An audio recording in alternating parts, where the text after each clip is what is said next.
siyang siraan dahil sa di umunay prangkisa ng kanyang solar energy. Isang TV reporter harap-harapang napahiya kay Congressman Leandro Leviste matapos itong isiwalat sa publiko ang katotohanang bayaran ang ilang mga nasa media. Itong shocking revelation na mismong kumalampag sa mga netizens online kung saan mismong si Batangas 1st District Representative Leandro Leviste ang nagsiwalat ng buong katotohanan patungkol sa di umunay agenda ng mga taga-media at di umunay nakuha nilang limpak-limpak na pera. Sa kasagsagan ng isyong ipinupukol sa mambabatas patungkol sa kanyang solar energy company, isiniwalat mismo ni Leandro Leviste na ang lahat ng ito ay isang operation attack laban sa kanya matapos itong isiwalat sa publiko ang mga di umunay Cabral files na naglalaman ng mga pangalan at mga proyekto ng mga mambabatas patungkol sa di umunay flood control scandal. Ayon mismo kay Leandro Leviste, sabihin na raw ng mga taga-media ang lahat ng kanyang nalalaman dahil ayon mismo kay Representative Leviste, may ebidensya siya na magpapatunay na galing sa MOOE o Maintenance and Other Operating Expenses ng Kongreso ang ibinabayad sa ilang mga media na tila may hidden agendang siraan siya matapos itong isiwalat sa publiko ang mga bahong itinataglay ng mga nasa gobyerno.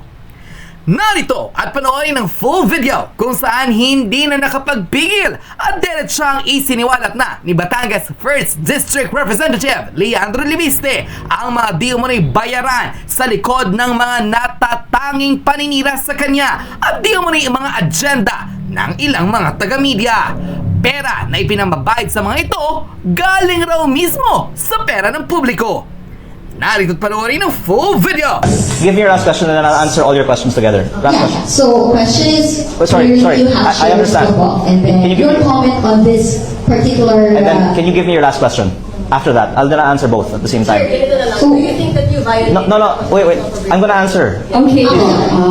Okay, but can you tell me your last question? So that Last question na yun. Depends on your answer. Last question na yun. We cannot, we Okay. pwede mo tayo. sorry. I already announced that. Oh, sorry. Let me answer. Ganun ka-transparent ako. Kahit na yung mga sikreto patungkol sa ating dalawa, nilalabas ko dito sa press con. At ang sinasabi ko naman, halatang-halata naman. Nakikita ng taong bayan na may mga nasa media na may agenda. At ang dapat ilabas nyo nga kasi hindi naman kayo itutukoy ko na istorya ay may bigayan ng cash sa backpack galing sa MOOE na pondo ng bayan para sa mga iba na may agenda.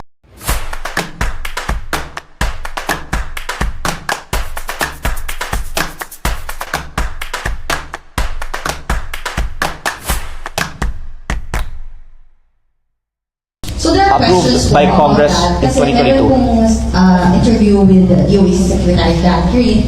Ang tanong sa kanya, it's unfortunate that the government believed in your promises na apektuhan po tayo lahat.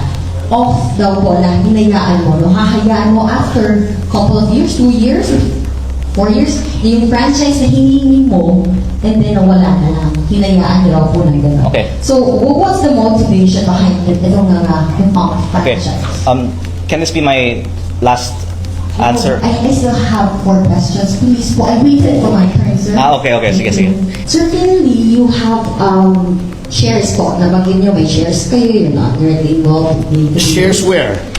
It's okay, I understand. Shares Solar, Philippines, and SPNet.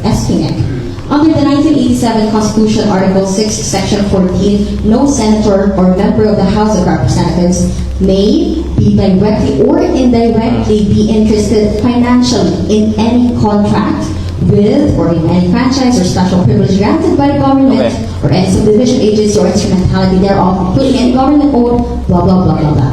Your comment on this, kasi sir, under the Anti-Graft and Corrupt Practices Act, directly or indirectly having financial or pecuniary interest in any business contract in connection with which he intervenes or takes part in his official capacity or in which he is prohibited by the Constitution or by any law from having any interest, violate niyo po itong Anti-Graft and Corrupt Practices. So is this your last question? It's a criminal offense.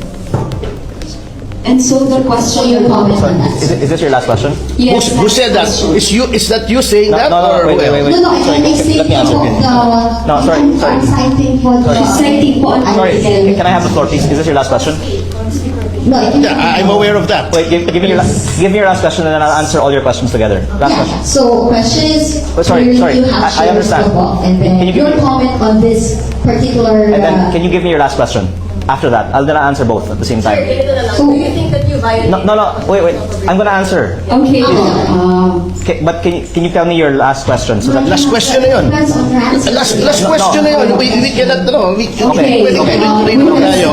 sorry. I already announced that. Oh, sorry. Let me answer. Let me answer. This question, after, yes. Yeah. I read the part of the Constitution. Did you violate po ito 1987 Constitution Article 6, Section 14? Thank you, sir. Okay. Ako po ay obviously well advised and informed ng mga abogado. Kaya siguro inosente lang ang mga nag-iisip na ako po naman ay gagawa ng ganyang pagkakamali. Akala nila wala akong abogado. Malinaw po sa batas na walang paglabag ang ownership ng financial interest ko sa Solar Philippines Power Project Holdings na may interest nga sa mga DOE service contracts. At please allow me to finish. Nabanggit ko po kanina na ako po ay una nag-disclose ng aking ownership sa aking SALN, hindi nagpa-participate sa mga diskusyon tungkol sa energy sector o franchises, at ang policies na ito ay malinaw po sa Kongreso dahil karamihan po ng Kongreso ay may ownership sa mga kumpanya na may ganito ding klaseng mga kaugnayan sa gobyerno. Kasi napaka-lawak po ng sakop kung ang inyong interpretasyon ay ang ownership ng mga shares sa kumpanya na may dealings with gobyerno ay ipinagbabawal. Kung ganun po, ako po ay nananawagan na magkaroon tayo sa January 26 ng malawakang talakayan sa lahat ng mga potensyal na conflicts of interest. Tignan natin ang mga SALN ng 318 members of Congress at ano ang mga kaugnayan ng mga kumpanya na pinag-aari nila sa mga kontrata sa gobyerno. At ang lalabas po siguro ay